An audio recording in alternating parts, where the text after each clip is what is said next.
মাননীয় প্রধান উপদেষ্টা, আপনি ইচ্ছা করলে হয়তোবা পারবেন ফিলিস্তিনের অসহায় শিশু, নারী, সাধারণ মানুষকে রক্ষা করতে। যদিও বা সব কিছুই শেষ, সব কিছুই ধ্বংস হয়ে গেছে, বহু সংখ্যক শিশু, নারী, সাধারণ মানুষ, সামরিক বেসামরিক মানুষের মৃত্যু হয়েছে, ধ্বংসযজ্ঞ, ধ্বংসস্তূপে পরিণত হয়েছে, তারপরেও আমরা মনে করি বা আমরা আশা করি যদি আপনি একটি উদ্যোগ গ্রহণ করেন, আমার মনে হয় বা আমাদের মনে হয় আপনি অসহায় ফিলিস্তিনিবাসীর একটা যতটুকুই আছে জানমালের রক্ষার ব্যবস্থা করতে পারবেন। প্রথমেই সমবেদনা এবং সহমর্মিতা জানাই সেই সমস্ত ফিলিস্তিনি জনগণের প্রতি, যে সমস্ত পরিবার থেকে নারী, শিশু, সাধারণ মানুষ, সামরিক বেসামরিক মানুষ নিহত হয়েছেন। সেই সমস্ত শহীদ পরিবারের সাথে সমবেদনা জানাই এবং সহমর্মিতা প্রকাশ করি। এই বেদনা, এই মর্ম সেটি বলে প্রকাশ করার নয়। যার পরিবারে হয়তো সন্তান নিহত হয়েছে, হয়তো ভাই নিহত হয়েছে, বাবা মা নিহত হয়েছে, এই মর্ম বেদনা শুধু সেই পরিবার বা সেই ব্যক্তি বুঝতে পারবেন। এছাড়া যার পরিবারে এরকম মৃত্যু হয়নি, সে এটির মর্মবেদনা খুব একটা উপলব্ধি করতে পারবেন না। অসহায় এই ফিলিস্তিনিবাসীর উপর যে নারকীয় বর্বরতা হামলা চালানো হয়েছে, সেখানে অসহায় নারী, অসহায় শিশু, সাধারণ মানুষ যেভাবে মৃত্যুবরণ করেছেন, যেভাবে সেই ধ্বংসস্তূপের চাপায় নিহত হয়েছেন, পঙ্গু হয়ে আছেন, আহত হয়ে আছেন, সেটি বলে বোঝাবার নয়।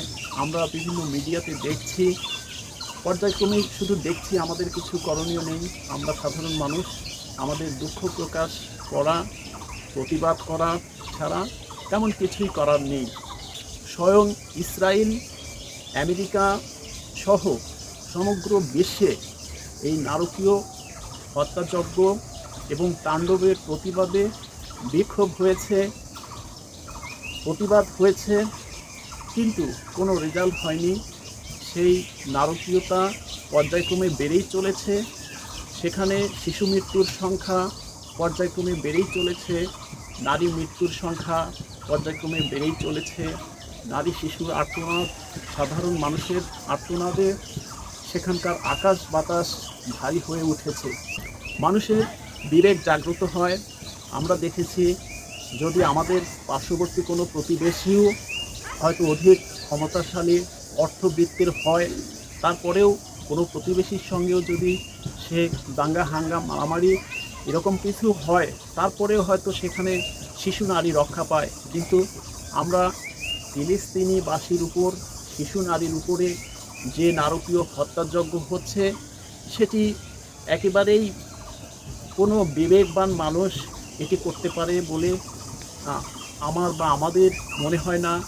এবং সেটি হচ্ছে একেবারেই সেটি মানে বলার মতো নয়, এমন কাণ্ড হচ্ছে। অথচ যারা এগুলোর নেতৃত্ব দিচ্ছেন, তাদের বিবেকের কোনো তাড়না হচ্ছে না, বিবেকবোধ জাগ্রত হচ্ছে না এই সমস্ত অসহায় নারী, শিশু এবং সাধারণ মানুষকে হত্যার ব্যাপারে। আমরা সাধারণ মানুষ কি করতে পারি? আমাদের কি করার আছে? আমরা প্রতিবাদ জানাতে পারি, আমরা রাস্তায় বিক্ষোভ করতে পারি, আমরা সৃষ্টিকর্তার কাছে, প্রকৃতির কাছে প্রার্থনা করতে পারি। এছাড়া আমাদের সাধারণ মানুষের আর কী করার আছে? কিন্তু মাননীয় উপদেষ্টা, আপনি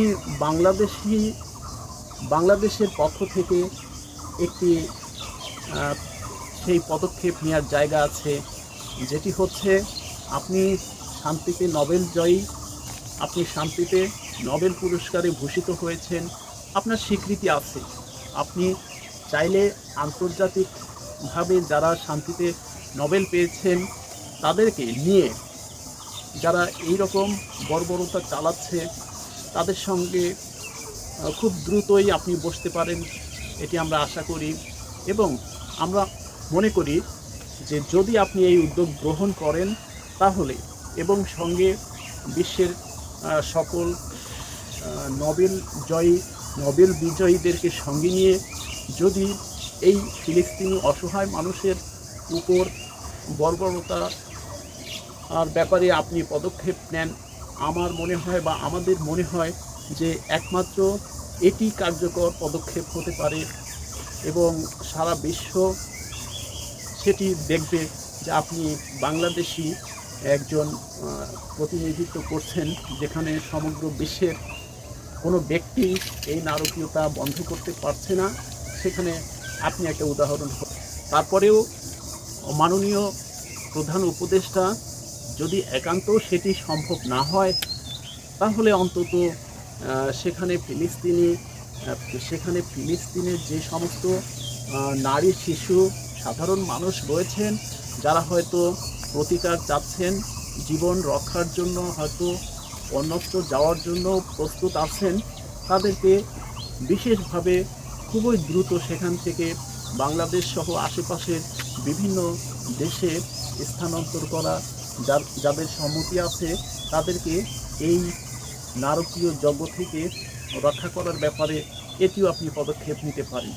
তো আমি মাননীয় প্রধান উপদেষ্টা আপনার কাছে দুইটি বিষয়ে আমি আবেদন রাখি, এবং আমার মনে হয় অনেকেই এই আবেদনটি রাখবেন, যেহেতু আপনার স্বীকৃতি আছে যে শান্তির ব্যাপারে আপনি আলোচনায় প্রস্তাব দিতে পারেন বা আলোচনায় বসতে পারেন বা আপনার কথা শুনবেন, যেহেতু আপনার এই ব্যাপারে সম্মাননার সনদ স্বীকৃতি আছে।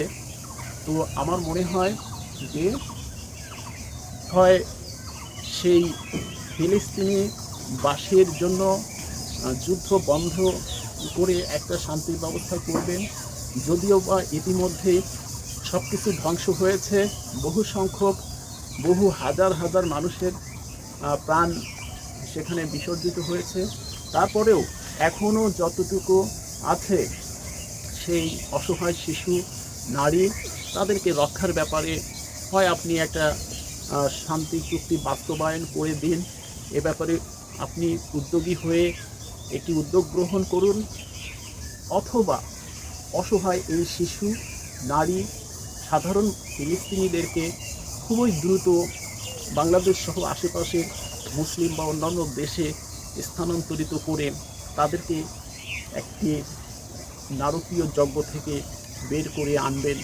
আমি সহ আমার মনে হয় এই ব্যাপারে সমগ্র দেশবাসী হয়তো একমত পোষণ করবেন। তো পরিশেষে মাননীয় প্রধান উপদেষ্টা, আপনার কাছে এই আবেদন রেখে শেষ করছি।